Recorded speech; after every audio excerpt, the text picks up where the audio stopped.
The Minister of Cooperative Governance and Traditional Affairs, Velenkosini Hlabisa, is expected to visit flood-ravaged areas in Mpumalanga today. He's going to be joined, as I said, by the Premier Mandla, Ndlovu, as well as the head of the National Disaster Management Centre. That delegation, as expected, will assess some of the damage, engage with the communities, in particular in Mbombela and the Bushbuckridge municipality. Let's go live to SABC News reporter Tumelo Machogo, who's at Msholozi township near White River. He joins us live now. Tumelo, good morning to you. I do understand the area where you are is where a woman and child were swept away earlier on this week. I mean, absolute devastation. That's just one of the areas that has been badly affected. Talk to us a bit about this and, what the community is saying. I see behind you, there seem to be some individuals that might be trying to assist with those that have been affected. The roads look like, that they've also been affected. And talk to us a bit about, the earlier incident during this week where a woman and child were swept away in those heavy rains. Well, indeed, Criselda, we're in Msholozi. Just this bridge behind me is where a 2-year-old child, was swept away by strong waters on Tuesday. And on Wednesday night, a woman, 45-year-old woman, was coming back from work where she was also swept away by the flood waters that have flooded this area, this bridge behind me. I'm just going to step out of shot just for my colleague Aswe to show you the bridge that where actually the two people were swept away. They were swept away here. The woman was found about 5 kilometers from where we are. Community members started actually also on Thursday trying to make a makeshift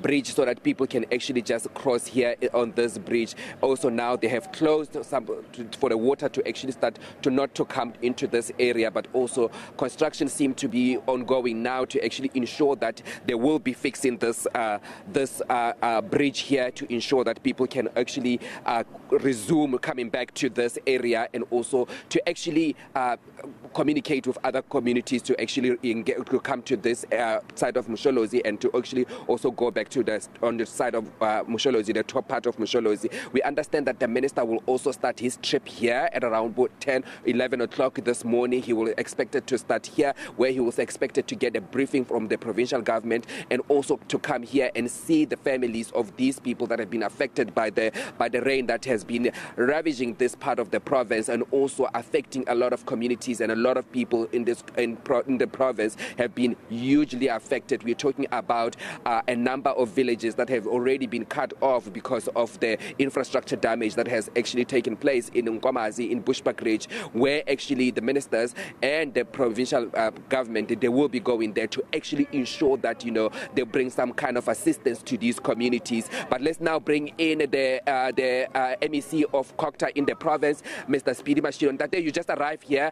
I know the minister is going to come here. Just talk to us about the death toll. We understand that a gentleman died in hospital after a wall collapsed on him about a week ago, now adding the number to 20. Talk to us about the warnings also, and then also what transpired with the 73-year-old man. What happened to him?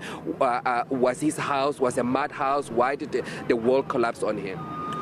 Well, it's just unfortunately that the number of fatalities has now increased to 20. Out of the incident we've just said, coming from Bushbuckridge, an old man, about 72 years, that the wall fall over him. It's a nice house, but because of heavy rain, obviously there's a lot of issues on the ground. It's not necessarily an RPP house. It's quite unfortunately. But the minister is coming today with the premier so that we relook some of the work that we can do as government as soon as we can. One of the issues was this particular bridge, because we lost some life in this bridge, and subsequently we had to make some temporary arrangement to make sure the water must move so that people don't get into danger. And I'm happy we're doing that.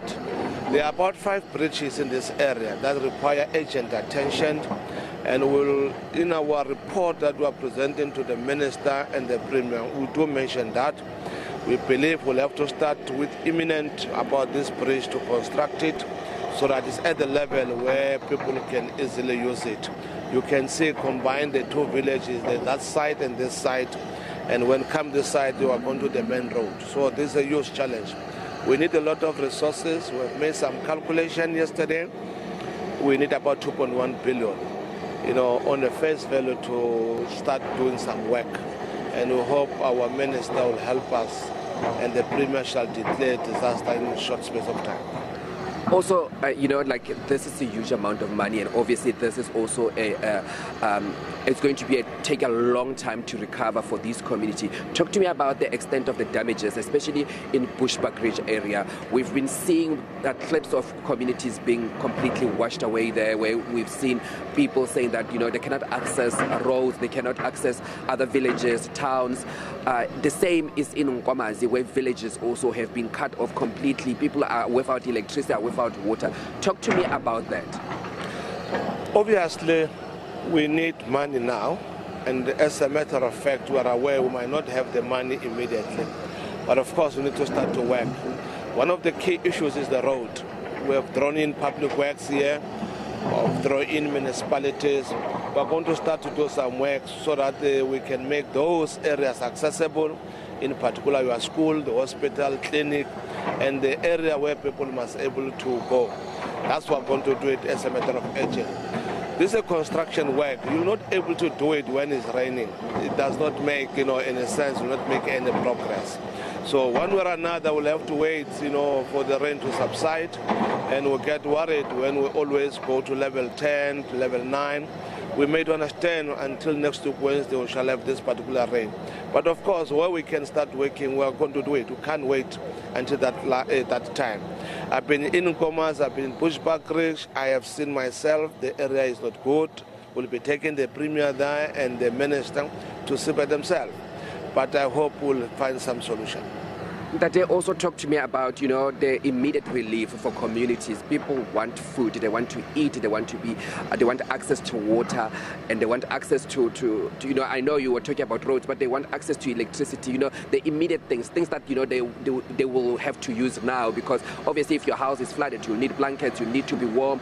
Also at the same time you need to eat.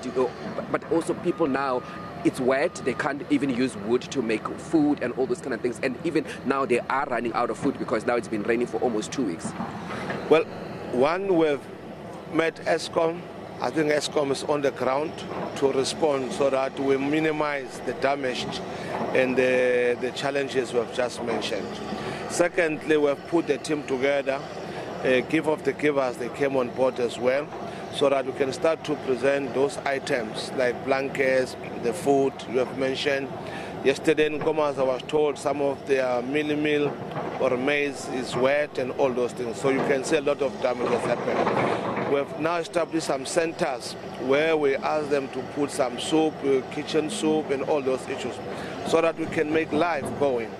We hope with the assistance of everybody there, we shall able to overcome this particular problem. MEC, again, talk to me about the number of money, the amount of money and the provincial government is going to need to actually assist with these municipalities. We know 5 municipalities are hugely affected in the province, but more importantly, Bushbuckridge and Nkomazi. Talk to me about that number again, and also the state of disaster that the Premier is likely to declare.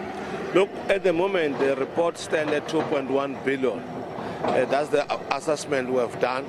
And we are continuing to do assessment as we see the rain. That's what we need, 2.1 billion, which obviously we don't have as a province.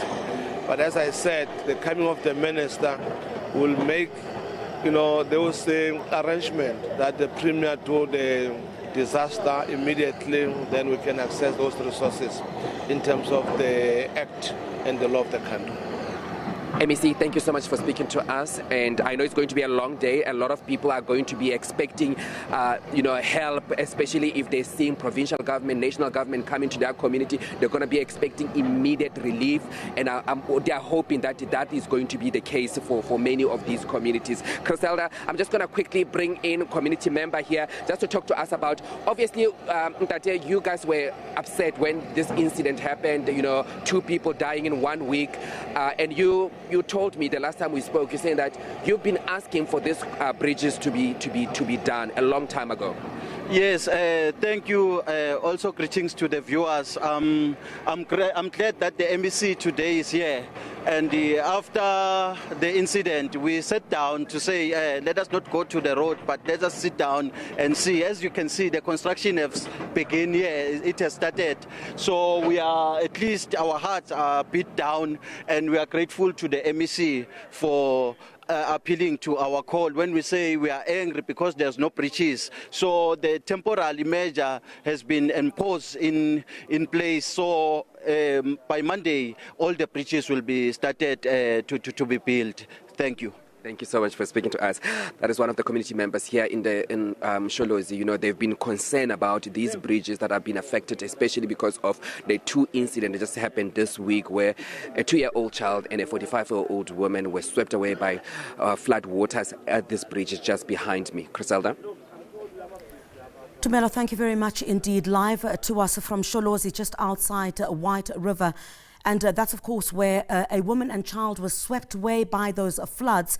Tumelo Machogo speaking to MEC Speed Mashilo in that particular area.